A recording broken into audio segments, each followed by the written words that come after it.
Sinusulong po sa Quezon City ang pagbabawal ng pag-aangkas sa motorsiklo ng mga batang edad siyang pababa. Sa pamamagitan po nito, umaasa silang mababawasan ang mga batang namamatay dahil sa aksidente sa motor.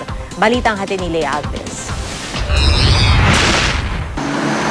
Karaniwang eksena na ito lalo na sa umaga. Inihahatid ang mga bata sa eskwela sakay ng motorsiklo. Kung minsan may helmet, kung minsan wala. Malapit lang po kasi yung bahay namin dito.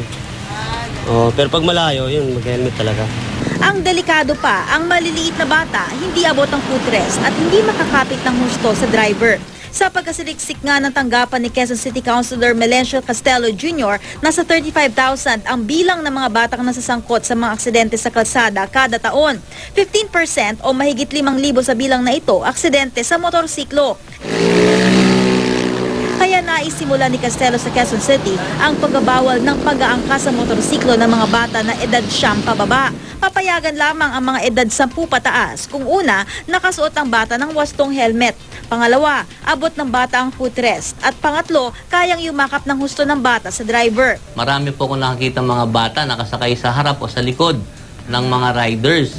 At nung naging consyal na po ako rito, 2 months pa lang po ako rito, meron pong ilan na lumalapit sa akin na humingi ng medical assistance para sa kanilang anak na aksidente.